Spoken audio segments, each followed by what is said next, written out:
Hello friends, காலையில் இந்த மாதிரி ஹெல்த்தியான ஒரு தேநீர் வந்து நம்ம குடிக்கணும் அப்படின்னா நம்ம சேனலை மறக்காமல் வந்து சப்ஸ்கிரைப் பண்ணிடுங்க. ஏன்னா நம்ம சேனலில் போடுற ஒவ்வொரு வீடியோவுமே உங்களுக்கு ரொம்பவே யூஸ்ஃபுல்லாக இருக்கும் அப்படின்னு நான் நம்புகிறேன். இது வந்து ஒரு செம்மையான நம்மளுக்கு ரொம்பவே உடம்புக்கு ஹெல்த்தியான ஒரு கஞ்சி அப்படின்னு நான் சொல்லுவேன். அதாவது நம்ம யூஸ் பண்ணுற ஹார்லிக்ஸ் பூஸ்ட்டை விட பல மடங்கு நன்மைகளை தரக்கூடிய ஒரு கஞ்சி அப்படின்னு கூட நான் வந்து சொல்லுவேன். இது கஞ்சி அப்படின்னு சொல்ல முடியாது, காலை வேளையில் நீங்கள் டீயாக கூட வந்து நீங்கள் யூஸ் பண்ணிக்கலாம்.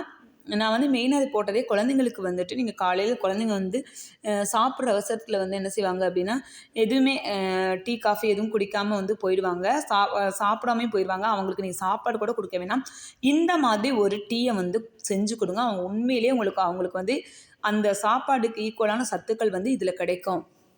அதுக்கு நம்ம கவுனியை வந்து நல்லா ஊற வச்சிடலாம். ஊற வச்சு அது கூடவே கொஞ்சமாக வந்துட்டு தேங்காய் வந்து ஆட் பண்ணிடுங்க. அது கூட 2 ஏலக்காய் போட்டுருங்க. இது வந்து என்னென்னா பாதாம், உங்கள் வீட்டில் எத்தனை பேர் இருக்காங்களோ அத்தனை பேருக்கு ஒரு ஆளுக்கு 2 அப்படின்ட்டு கணக்கு பண்ணி நீங்கள் போடுங்க. நான் வந்து 6 தான் வந்து போட்டிருக்கேன். இது போட்டதுக்கப்புறம் நீங்கள் கொஞ்சமாக வந்து இது வந்து பச்சை அரிசி, இதையும் வந்து ஊற வச்சுருங்க. பச்சரிசி வந்து 1 ஹவர் ஊறினா போதும். ஆனால் நீங்கள் வந்து கவுனியை வந்து ஒரு 6 மணி நேரம் வந்து ஊற வைங்க. ஊற வச்சதுக்கப்புறம் இந்த மாதிரி நம்ம வந்து நல்லா வந்து அரைச்சிக்கிடலாம். கவுனி வந்து நல்லா ஊற வைக்கல அப்படின்னா அரையாதுங்க. அரைச்சதுக்கப்புறம் நம்ம வந்து பவுலில் வந்து அதை ஊற்றிடலாம். ஊற்றினதுக்கப்புறம் இப்போ காய்ச்ச ஆரம்பிச்சிடலாம். நீங்கள் வந்து வீடியோ ஸ்கிப் பண்ணாமல் பாருங்கள், அப்போ தான் நான் வந்து சொல்கிற ஒவ்வொரு டிப்ஸும் உங்களுக்கு வந்து தெரியும். இதில் வந்து நீங்கள் வந்து கிளறி விட்டுக்கிட்டே இருங்க அடுப்பில் வச்சதுக்கப்புறம். ஏன்னா கீழே நீங்கள் அப்படியே வச்சுட்டிங்க அப்படின்னா அடி பிடிச்சிரும், அப்புறம் உங்களுக்கு வந்து சாப்பிடவே முடியாது, இது வந்து குடிக்கவே முடியாது. நீங்கள் வந்து தண்ணியாக வந்து நல்லா தண்ணியாக போட்டு கூட குடிங்க, அது ஒன்றும் பிரச்சனை இல்லை. நம்ம வந்து கொஞ்சம் கெட்டியாக தேவை அப்படிங்கிறதுக்காக நான் வந்து கொஞ்சமாக கெட்டியாக வந்து எடுத்துக்கிறேன். இந்த மாதிரி நீங்கள் நல்லா வந்து கிண்டி கிண்டி விடுங்க. இல்லைன்னா நான் சொல்கிற மாதிரி கீழே வந்து அடிப்பிடிச்சி கட்டி கட்டியாக வந்துடும், குடிக்கவே முடியாது. அதுதான் ரொம்ப வந்து முக்கியம். இதில் இந்த மாதிரி கீழே நல்லா கிளறி விட்டு நீங்கள் இந்த பாருங்களேன், நான் கிளறி விடுறப்பே நிறையா வந்து கட்டிகள் வந்து வருது, அதை வந்து நல்லா வந்து மசிச்சு விட்றேன். அது நல்லா நம்ம மசிச்சதுக்கு அப்புறம் வந்துட்டு நம்ம வந்து கொஞ்சமாக இது கூட வந்து உப்பு வந்து ஆட் பண்ணிக்கிறேன்னா, நீங்கள் வந்து உப்பு மட்டும் போட்டு கூட இந்த கஞ்சியை வந்து நீங்கள் குடிச்சிக்கலாம்.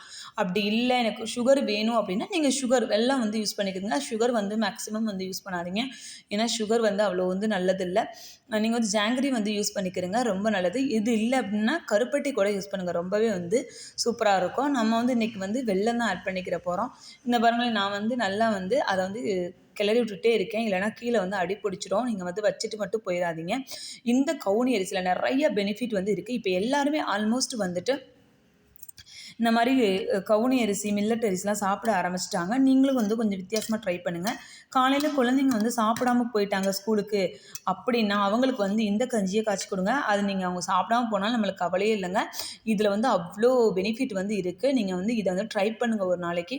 ஏன்னா நம்ம இதில் போட்ட பாதாம், கவுனி, இந்த தேங்காய் இருக்கு இல்லையா, அதெல்லாம் ரொம்பவே வந்து நம்மளுக்கு வந்து வயிறு வந்து நல்லா வந்து கொஞ்சம் பசிக்காத கண்ட்ரோல் பண்ணும். அதனால தான் நான் சொல்கிறேன். இப்போ நம்ம வந்து நல்லா வந்து காய்ச்சினதுக்கப்புறம் ஊற்றி உங்கள் குழந்தைங்களுக்கு கொடுங்க. என் வீடியோ உங்களுக்கு ரொம்பவே யூஸ்ஃபுல்லாக இருக்கும் அப்படின்னு நான் நம்புகிறேன். என் வீடியோ பிடிச்சிருந்தது அப்படின்னா லைக் பண்ணுங்கள், ஷேர் பண்ணுங்கள், கமெண்ட் பண்ணுங்கள், மறக்காமல் சப்ஸ்கிரைப் பண்ணிடுங்க. பக்கத்தில் இருக்க பெல் பட்டனை அழுத்துங்க, அப்போ தான் என் வீடியோ வந்து உடனுக்குடனே வரும். இப்போ பாருங்கள், நம்மளுக்கு கவுனி டீ ரெடி ஆயிடுச்சு. ஓகே, பாய்.